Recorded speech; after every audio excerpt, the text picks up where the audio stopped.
Hi friends, good morning, very very good morning to all of you. Welcome to Jharkhand education hub. मेरे सभी साथियों को झारखंडी जोहार और सभी साथियों का बहुत बहुत स्वागत है झारखंड करंट अफेयर्स के इस धमाकेदार और ताजा तरीन सेशन में। अगर बात करें आज के इस सेशन की, तो आज का ये सेशन बहुत ही खास होने वाला है, जहां पे आज के इस सेशन में हम लोग झारखंड के इंपॉर्टेंट करंट अफेयर्स के बारे में डिस्कस करने वाले हैं। हालांकि आप सभी को पता होगा कि पूरे देश में चुनावी माहौल है।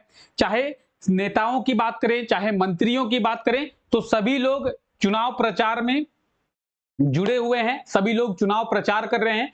तो इसी कारण से जो एग्जाम के पॉइंट ऑफ व्यू से करंट अफेयर्स होता है, एग्जाम के पॉइंट ऑफ व्यू से जो भी करंट अफेयर्स इंपॉर्टेंट होते हैं वो हमें देखने को नहीं मिल रहा है, क्योंकि जो भी नेता या फिर जिस भी मंत्री की बात करें, सभी लोग चुनाव प्रचार में लगे हुए हैं, सभी लोगों को चुनाव में जीत चाहिए। ठीक है, तो अभी कोई भी नेता की बात करें या फिर किसी भी मंत्री की बात करें, वो डेवलपमेंट की जगह, स्कीम्स की जगह चुनाव प्रचार में लगे हुए हैं। चलिए छोड़िए, हम लोग भी अपने काम पे लगते हैं और हम लोग भी अपने क्लास को शुरू करते हैं। आइए क्लास को शुरू करते हैं और देखते हैं झारखंड के करंट अफेयर्स के बारे में। आने वाले एग्जामों में आप लोगों से जो भी करंट अफेयर्स पूछा जा सकता है, उन करंट अफेयर्स के बारे में इस क्लास में प्रॉपर डिटेल में डिस्कस करते हैं और हर एक करंट अफेयर के बारे में आपको डिटेल में समझाने का प्रयास मेरे द्वारा किया जाता है। मेरे बारे में आप लोग जानते होंगे, मैं हूं आपका जीएस एजुकेटर रितेश और मैं डेली सुबह 5 बजे आप लोगों के साथ करंट अफेयर्स के इस धमाकेदार सेशन में जुड़ता हूं। आइए पहले हम लोग क्लास को करते हैं और उसके बाद आप लोगों के मोटिवेशन के लिए एक दो शायरी जो है इस क्लास के लास्ट में हम लोग देखेंगे। चलिए फिलहाल बात करेंगे पहले करंट अफेयर की। तो आज का जो हमारा क्लास है वो स्पोर्ट्स से जुड़ा हुआ रहने वाला है, यानी आज के क्लास में मैक्सिमम करंट अफेयर्स आपको स्पोर्ट्स सेक्शन से देखने को मिलेगा। और उसी में पहला करंट अफेयर है कि झारखंड खेल निर्देशालय के द्वारा झारखंड में कितने आवासीय खेल सेंटर को खोला जाएगा। क्या है पहला करंट अफेयर? तो पहला करंट अफेयर है कि झारखंड खेल निर्देशालय के द्वारा झारखंड में कितने आवासीय खेल सेंटर को खोला जाएगा। अच्छा, आवासीय खेल सेंटर को खोला जाएगा उससे पहले आप ये समझिए कि आवासीय खेल सेंटर होता क्या है। आवासीय खेल सेंटर कहते किसके हैं? वैसा खेल सेंटर जहां पे जो खिलाड़ी हैं उनके रहने खाने की व्यवस्था होती है और उनके ट्रेनिंग की भी व्यवस्था होती है, यानी ट्रेनिंग के साथ साथ वो लोग वहां पे रहते भी हैं, वहां पे खाते भी हैं और वहां पे ट्रेनिंग भी करते हैं। तो उसे कहते हैं आवासीय खेल सेंटर, यानी वही जो खेल सेंटर है वो उनका आवास होता है, यानी वहीं पे वो लोग रहते हैं, वहीं पे वो लोग खाते पीते हैं और वहीं पे वो लोग खेल का जो ट्रेनिंग है वो करते हैं। जैसे आवासीय विद्यालय होता है। आवासीय विद्यालय क्या होता है? उसी विद्यालय में जो भी स्टूडेंट्स हैं, पढ़ते हैं, उनके रहने की भी व्यवस्था होती है। तो वैसे खेल सेंटर जहां पे ट्रेनिंग के साथ साथ खिलाड़ियों के रहने की भी व्यवस्था होती है उसे कहते हैं आवासीय खेल सेंटर। झारखंड सरकार के द्वारा या फिर झारखंड खेल निर्देशालय के द्वारा झारखंड में कितने आवासीय खेल सेंटर को खोला जाएगा? तो इसका सही आंसर हो जाएगा 6। झारखंड सरकार के द्वारा और झारखंड खेल निर्देशालय के द्वारा क्या किया जाएगा? झारखंड में टोटल 6 आवासीय खेल सेंटर को खोला जाएगा।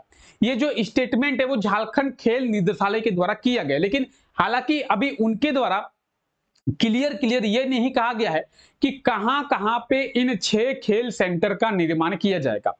6 खेल सेंटर का निर्माण किया जाएगा, झारखंड में 6 नए आवासीय खेल सेंटर को खोला जाएगा, लेकिन कहां कहां पे किया जाएगा ये क्लियरली बोला गया नहीं है। तो आप अभी याद रखें कि 6 आवासीय खेल सेंटर का निर्माण जो है वो झारखंड खेल निर्देशालय और झारखंड सरकार के द्वारा मिलकर किया जाएगा।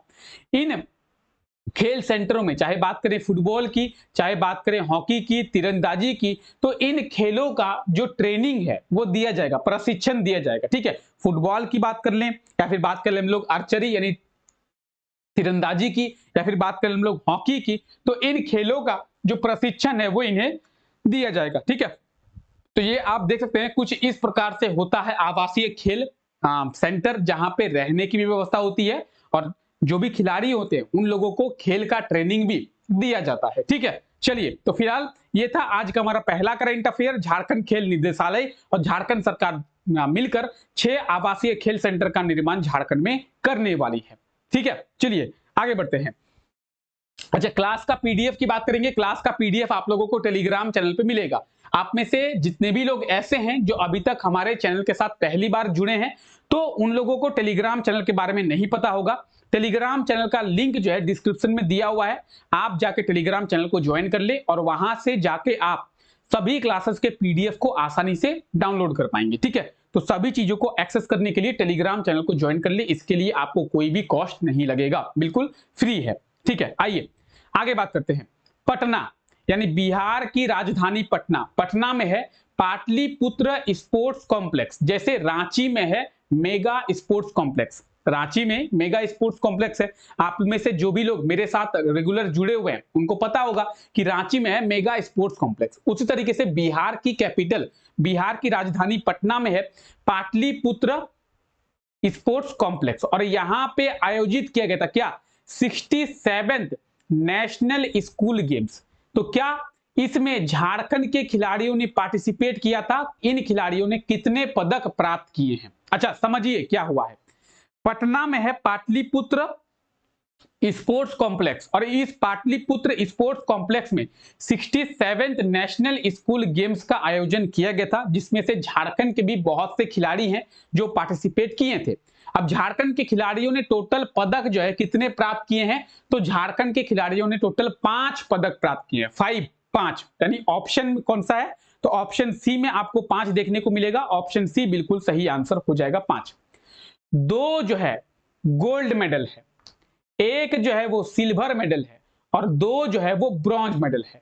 यानी 2 स्वर्ण पदक, 1 रजत पदक और 2 कांस्य पदक। 2 गोल्ड मेडल, 1 सिल्वर मेडल और 2 ब्रॉन्ज मेडल। टोटल 5 पदक जो है वो झारखंड के खिलाड़ियों ने प्राप्त किया है। और वही सेम बातें आपको यहां पे लिखा हुआ मिल जाएगा कि पटना के पाटलिपुत्र स्पोर्ट्स कॉम्प्लेक्स में 67th नेशनल स्कूल गेम्स का आयोजन किया गया था, जिसमें झारखंड के खिलाड़ियों ने टोटल 5 पदक प्राप्त किए हैं, 2 गोल्ड, 1 सिल्वर और 2 ब्रॉन्ज। और इसमें महाराष्ट्र की टीम जो है वो विजेता बनी है। ठीक है, कौन सी टीम विजेता बनी है? तो महाराष्ट्र की टीम। अगर आपसे एग्जाम में पूछा जाए कि पाटलिपुत्र स्पोर्ट्स कॉम्प्लेक्स में आयोजित 67th नेशनल स्कूल गेम्स में किस राज्य की टीम विजेता बनी है, तो महाराष्ट्र की टीम जो है वो विजेता बनी है। ठीक है, तो आप ये देख सकते हैं 67th नेशनल स्कूल गेम्स कहां पे? पटना के पाटलिपुत्र स्पोर्ट्स कॉम्प्लेक्स में। ठीक है, पाटलिपुत्र स्पोर्ट्स कॉम्प्लेक्स, तो ये आप देख रहे हैं ये है पाटलिपुत्र स्पोर्ट्स कॉम्प्लेक्स पटना में है। आइए इसके बारे में भी थोड़ा डिटेल में बात करते हैं। पाटलिपुत्र स्पोर्ट्स कॉम्प्लेक्स की अगर बात करें तो पाटलिपुत्र स्पोर्ट्स कॉम्प्लेक्स का जो निर्माण है वो क्या किया गया था, या फिर उद्घाटन है वो कब किया गया था? 1 मार्च 2012 में। ठीक है, पाटलिपुत्र स्पोर्ट्स कॉम्प्लेक्स का जो उद्घाटन है, इनॉग्रेशन है, वो 1 मार्च 2012 में किया गया था। लगभग जो है वो 20 करोड़ की लागत से इसका निर्माण किया गया था। ठीक है, कितना? तो लगभग 20 करोड़ की लागत से इसका निर्माण किया गया था। इस चीज को आप लोग ध्यान में रखेंगे। ठीक है, आइए आगे बात करते हैं। हाल ही में झारखंड के कितने अफसरों को, अच्छा यहां पे कितने होगा, ठीक है, ये 15 नहीं होगा, 15 दे दिया गया, कितने अफसरों को आईसीएस में प्रोन्नति दिया गया है। अच्छा, मोटे मोटे तौर पर आपको समझना है, तो आप समझिए क्या है। करंट अफेयर क्या कह रहा है कि झारखंड के 15 जेपीएससी के ऑफिसर्स को प्रोमोशन किया गया है, किसमें? तो इंडियन सिविल सर्विस में, यानी यूपीएससी में। ठीक है, अगर बात करें झारखंड के 15 जेपीएससी के ऑफिसर्स का प्रमोशन किया गया है यूपीएससी ऑफिसर के रूप में, यानी उनका जो प्रमोशन है वो इंडियन सिविल सर्विस में आईसीएस में किया गया है। ठीक है, तो अगर ऑप्शन की बात करें तो आपका सही आंसर हो जाएगा ऑप्शन ए 15। ठीक है, क्या हो जाएगा? सही आंसर हो जाएगा ऑप्शन ए 15। झारखंड के 15 जो जेपीएससी के ऑफिसर्स हैं उनका प्रमोशन किया गया है यूपीएससी के ऑफिसर्स में, यानी इंडियन सिविल सर्विस में उनका जो है प्रमोशन किया गया है। तो इस चीज को आप लोग याद रखें। ठीक है, तो यही सेम बातें यहां पे दिया हुआ है कि झारखंड के 15 जेपीएससी के ऑफिसर्स का इंडियन सिविल सर्विस में प्रमोशन किया गया है। इस चीज को आप लोग याद रखेंगे। ठीक है, तो अगर बात करेंगे जेपीएससी की, जेपीएससी का मतलब क्या है? Jharkhand public service commission. और कुछ दिनों पहले जेपीएससी का एग्जाम भी हुआ था। हालांकि जेपीएससी के एग्जाम में बहुत विवाद भी हमें देखने को मिला था। कहीं कहीं से ऐसे न्यूज निकल के सामने आ रही थी कि जेपीएससी का जो पेपर है वो लीक हो गया है। हालांकि जेपीएससी के द्वारा ये नहीं माना गया कि कि पेपर जो है लीक हुआ है और जेपीएससी का जो एग्जाम है उसे कैंसिल नहीं किया गया है। तो हम लोग रिसेंटली देखे जेपीएससी का एग्जाम हुआ है। जेपीएससी की अगर बात करें, जेपीएससी का फुल फॉर्म क्या है? Jharkhand public service commission. JPSC की स्थापना कब की गई थी? 2000 में। झारखंड के निर्माण के साथ ही जेपीएससी की स्थापना भी मानी जाती है 2000 में। ठीक है, जेपीएससी के अभी प्रेसिडेंट कौन है, यानी सॉरी जेपीएससी के अभी चेयरमैन कौन है, अध्यक्ष कौन है? तो जेपीएससी के चेयरमैन की बात करेंगे प्रेजेंट टाइम पे नीलिमा करकेट्टा। कौन? नीलिमा करकेट्टा जेपीएससी की चेयरमैन है यानी अध्यक्ष है। ठीक है, यूपीएससी में प्रमोशन किया गया है, तो आप ये जेपीएससी के बारे में देख सकते हैं, ऑफिशियल वेबसाइट में जाकर आप विजिट कर सकते हैं। ठीक है, यूपीएससी की बात करेंगे, यूपीएससी का फुल फॉर्म होता है union public service commission. JPSC Jharkhand public service commission और यूपीएससी का मतलब है यूनियन पब्लिक सर्विस कमीशन। अगर यूपीएससी की बात करें, यूपीएससी की स्थापना कब की गई थी? तो यूपीएससी की स्थापना 1 अक्टूबर 1926 में किया गया था। कब किया गया था? 1 अक्टूबर 1926 में। एग्जाम में कई बार पूछा जाता है कि यूपीएससी की स्थापना कब की गई थी, तो 1 अक्टूबर 1926 में यूपीएससी की स्थापना की गई थी। मनोज सोनी कौन है? तो यूपीएससी के प्रेजेंट टाइम पे चेयरमैन है, आप यहां पे देख पाएंगे। यूपीएससी के प्रेजेंट टाइम पे चेयरमैन कौन है? तो मनोज सोनी यूपीएससी के प्रेजेंट टाइम पे चेयरमैन है। ये भी आप लोग याद रखेंगे। यूपीएससी की बात करेंगे तो मनोज सोनी, और जेपीएससी की बात करेंगे तो नीलिमा करकेट्टा। ठीक है, ये याद रखेंगे। चलिए आगे बढ़ते हैं। आइए, हॉकी इंडिया के द्वारा पहली बार आयोजित होने वाली नेशनल वुमेन्स हॉकी लीग का आयोजन कहां किया जाएगा? देखिए करंट अफेयर आज का हमारा, हॉकी इंडिया के द्वारा पहली बार आयोजित किया जाने वाला है। अब हॉकी इंडिया के द्वारा पहली बार क्या आयोजित किया जाने वाला है? तो नेशनल वुमेन्स हॉकी लीग। ठीक है, हॉकी इंडिया के द्वारा पहली बार नेशनल वुमेन्स हॉकी लीग का आयोजन किया जाने वाला है। इसका आयोजन कहां पे किया जाएगा? तो झारखंड की राजधानी रांची में, the capital of Jharkhand Ranchi में इसका आयोजन किया जाएगा। ऑप्शन बी बिल्कुल सही आंसर हो जाएगा। अब इंपॉर्टेंट क्यों है? क्योंकि हॉकी इंडिया के द्वारा इस लीग का आयोजन पहली बार किया जा रहा है और पहली बार में ही इसका जो आयोजन है वो रांची में होने वाला है। ठीक है, तो अगर आपसे पूछा जाए कि हॉकी इंडिया के द्वारा कहां पे नेशनल वुमेन्स हॉकी लीग का आयोजन किया जाने वाला है, तो रांची में। ठीक है, ऑप्शन बी सही आंसर हो जाएगा।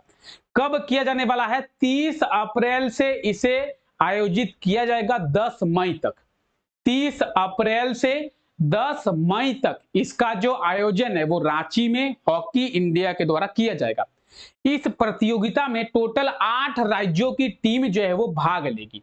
अब ये 8 राज्यों की टीम कौन कौन है? हरियाणा, महाराष्ट्र, झारखंड, मध्य प्रदेश, पश्चिम बंगाल, मिजोरम, मणिपुर और ओडिशा। ये है वो 8 राज्य जो कि इस प्रतियोगिता में भाग लेगी। तो इन 8 राज्यों की टीम जो है इस प्रतियोगिता में भाग लेगी। किस प्रतियोगिता में? नेशनल वुमेन्स हॉकी लीग में। ठीक है, क्लियर? किसी को कोई दिक्कत, कोई परेशानी, कोई असुविधा समझ में आ गई? चलिए, आई होप तो आपको समझ में आ गया होगा। ठीक है, नेशनल वुमेन्स हॉकी लीग का आयोजन पहली बार और कहां पे? रांची में। कब से? 30 अप्रैल से कब तक? 10 मई तक। कितने राज्यों की टीम? 8 राज्यों की टीम। क्लियर? क्लियर है? चलिए अब हम लोग क्लास को आगे बढ़ाएंगे, उससे पहले मोटिवेशन के लिए एक आध शायरी देख लेते हैं। अच्छा, आप लोगों को कहा गया था कुछ लाइंस भेजने के लिए, तो आप में से किसी ने कोई लाइन भेजा है क्या?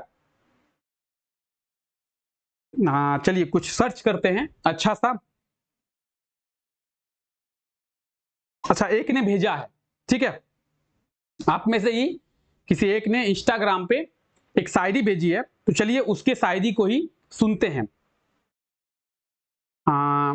थोड़ा हेवी वाला है। ठीक है, थोड़ा हेवी वाला है, क्या आप लोग संभाल पाएंगे? चलिए थोड़ा सा हेवी वाला है, तो आइए थोड़ा सुनते हैं, उसके बाद क्लास को आगे बढ़ाएंगे। क्लास में थोड़ा सी फन एक्टिविटी भी होनी चाहिए। तो ये कहा जा रहा है एक लड़के की ओर से भेजा गया है, शायद उसको प्यार में धोखा मिला होगा, तो इसीलिए उसकी ओर से कुछ लाइनें भेजी गई है। कहा गया है कि उसने कुछ इस कदर देखा कि दीवाना कर दिया।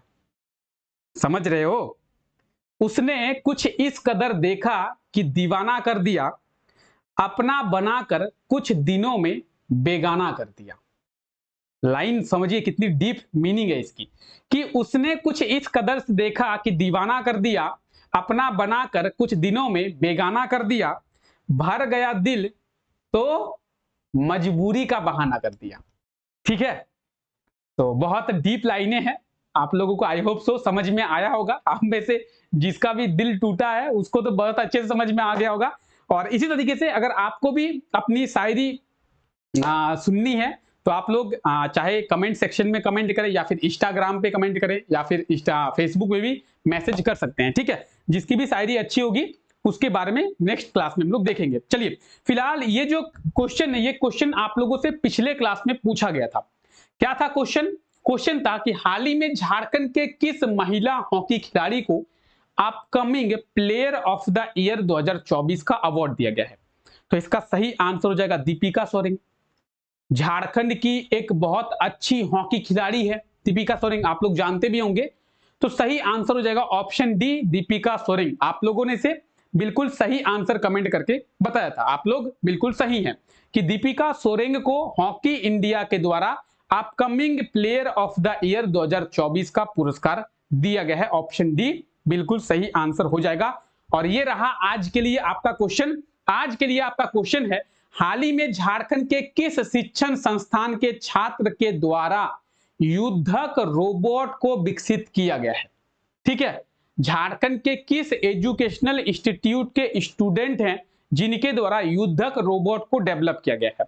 अच्छा, आपको आंसर कमेंट करना है कि ऑप्शन ए, बी, सी या डी क्या होगा, और साथ ही साथ उस स्टूडेंट का नाम भी आपको कमेंट करना है। देखते हैं कितने लोगों को याद है उस स्टूडेंट का नाम क्या है जिसके द्वारा ये युद्धक रोबोट डेवलप किया गया है। तो कहां के स्टूडेंट हैं ये भी आप कमेंट करें, और उसका नाम क्या है ये भी आप लोग कमेंट करेंगे। ठीक है? क्लियर? क्लियर है यहां तक? किसी को कोई दिक्कत? चलिए जल्दी से एक बार क्लास को लाइक कर देंगे आप लोग। आई होप सो आप सभी को ये क्लास बहुत ही अच्छा लगा होगा। तो चलिए फिलहाल आज के लिए इस क्लास को यहीं तक रखते हैं। आप सभी लोगों का बहुत बहुत शुक्रिया इस क्लास का हिस्सा बनने के लिए। मिलते हैं आप लोगों से नेक्स्ट क्लास में, तब तक के लिए thank you, take care, bye bye.